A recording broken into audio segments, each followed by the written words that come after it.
அர்ஜுன் வறுமையான குடும்பத்தை சேர்ந்தவன். ஒரு நாள் கிராமத்தில் ஒரு பெரிய புயல் வீசியது. மழை பெய்தது. வயல்கள் மூழ்கின.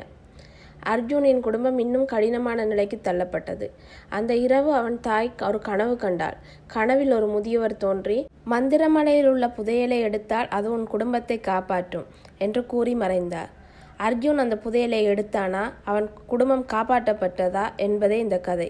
வாங்க என்ன நடந்ததுன்னு பார்ப்போம். காவேரி நதியின் கரையில் பசுமையான வயல்களால் சூழப்பட்ட ஒரு சிறிய கிராமமான வேதபுரத்தில் ஒரு பழமையான கதை பாரம்பரியமாக வந்தது. மந்திரமலை என்று அழைக்கப்படும் ஒரு மலையின் பிரதான காலத்தில் ஒரு மகாராஜாவால் மறைத்து வைக்கப்பட்ட புதையல் இருப்பதாக மக்கள் பேசிக்கொண்டனர். ஆனால் அந்த மலைக்கு செல்வது ஆபத்தானது என்று எச்சரிக்கப்பட்டது. ஏனெனில் அது மந்திரங்களால் பாதுகாக்கப்பட்டிருந்தது.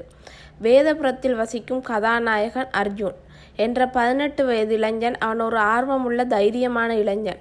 ஆனால் அவனது குடும்பம் வறுமையால் வாழ்ந்தது. அவனது தந்தை கோவிந்தன் ஒரு விவசாயி. நிலத்தை இழந்து கடனில் மூழ்கியிருந்தார். அர்ஜுனின் தாய் சாவித்திரி கிராமத்து கோவிலில் பூசாரியாக இருந்தாள்.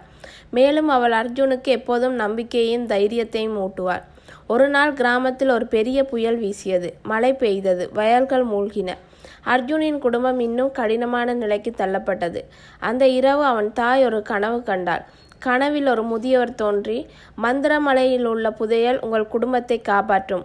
ஆனால் அதை அடைய தைரியமும் புத்திசாலித்தனமும் நல்ல உள்ளமும் தேவை என்று கூறினார். சாவித்திரி இதை அர்ஜுனிடம் கூறினார். அர்ஜுன் தன் குடும்பத்தை காப்பாற்றுவதற்காக மந்திரமலைக்கு செல்ல முடிவு செய்தான்.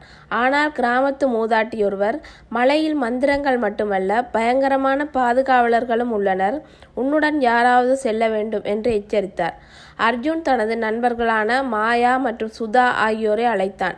மாயா ஒரு குறும்புக்கார இளைஞன், ஆனால் மிகவும் புத்திசாலி. சுதா ஒரு தைரியமான பெண், மருத்துவ தாவரங்களை பற்றி அறிந்தவள். மூவரும் மந்திரமலைக்கு பயணிக்க முடிவு செய்தனர். அவர்கள் பயணத்திற்கு முன் கிராமத்து கோவிலில் ஒரு பழைய புத்தகங்களை கண்டனர்.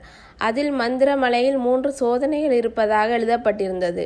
நெருப்பின் சோதனை, நிழல்களின் சோதனை மற்றும் இதயத்தின் சோதனை. ஒவ்வொரு சோதனையும் மிகவும் ஆபத்தானது என்று குறிப்பிடப்பட்டிருந்தது. மூவரும் தங்கள் பயணத்தை தொடங்கினர். மலைக்கு செல்லும் போது பாதை கரடு முரடானது. அடர்ந்த காடுகளால் நிரம்பி இருந்தது. வழியில் ஒரு முதியவரை சந்தித்தனர். அவர் அவர்களுக்கு ஒரு மந்திரமணியை கொடுத்து, இது உங்களை ஆபத்திலிருந்து காக்கும், ஆனால் உங்கள் உள்ளத்தில் தூய்மையை பொறுத்து மட்டுமே இது வேலை செய்யும் என்று கூறினார். மலை அடிவாரத்தில் அவர்கள் ஒரு பெரிய குகையை கண்டனர். குகையில் நுழைவாயில் எரியும் நெருப்பு வளையங்கள் இருந்தன.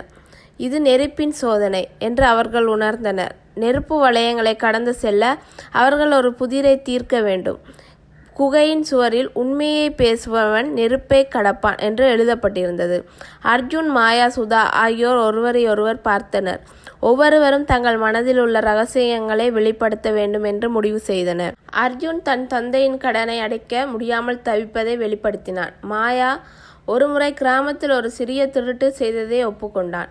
சுதா தன் தாயின் மரணத்திற்கு தன்னை குற்றவாளியாக உணர்வதாக கூறினார். ஒவ்வொருவரும் உண்மையை வெளிப்படுத்தும் போது நெருப்பு வளையங்கள் மறைந்தன. மூவரும் குகைகளை கடந்து சென்றனர். குகையை கடந்து அவர்கள் ஒரு இருண்ட பள்ளத்தாக்கை அடைந்தனர். அங்கு அவர்களின் சொந்த நிழல்கள் உயிர் பெற்று அவர்களை எதிர்ச்சியாக தாக்கியது. இது நிழல்களின் சோதனை என்று அவர்கள் உணர்ந்தனர். நிழல்கள் அவர்களின் பயங்களை பிரதிபலித்தன. அர்ஜுனின் தோல்வி பயம், மாயாவின் குற்ற உணர்வு, சுதாவின் தனிமை, முதியவர் கொடுத்த மந்திரமணி ஒளிரத் தொடங்கியது. அவர்கள் ஒருவரையொருவர் கைகளை பிடித்து தங்கள் பயங்களை எதிர்கொள்ள முடிவு செய்தனர். அர்ஜுன், நான் தோல்வி அடையலாம், ஆனால் முயற்சிக்காமல் இருக்க மாட்டேன் என்று கத்தினான். மாயா, நான் என் தவறுகளை சரி செய்வேன் என்று உறுதியளித்தான். சுதா, நான் தனியாக இல்லை, என் நண்பர்கள் என்னுடன் இருக்கிறார்கள் என்று கூறினார். அவர்களின் தைரியமான வார்த்தைகளால் நிழல்கள் மறைந்தன. மூவரும் ஒருவரையொருவர் பார்த்து புன்னகையை பகிர்ந்து கொண்டனர். மலையின் உச்சியில் அவர்கள் ஒரு பிரம்மாண்டமான கோவிலை கண்டனர். உள்ளே ஒரு பொற்குவியல் இருந்தது. ஆனால் அதற்கு முன் ஒரு பெரிய மந்திர கண்ணாடி இருந்தது. கண்ணாடியில் உன் இதயத்தின் உண்மையான ஆசையை காட்டு என்று எழுதப்பட்டிருந்தது. அர்ஜுன் கண்ணாடியை பார்த்தபோது தன் குடும்பம் மகிழ்ச்சியாக வாழ்வதாக கண்டான். மாயா தன் தவறுகளை மன்னித்து கிராமத்தில் மரியாதையுடன் வாழ்வதாக கண்டான்.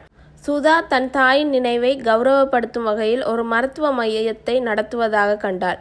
கண்ணாடி ஒரு குரல் எழுப்பியது. புதையல் எடுத்து செல்வீர்களா அல்லது உங்கள் இதயத்தின் ஆசையை நிறைவேற்றுவீர்களா?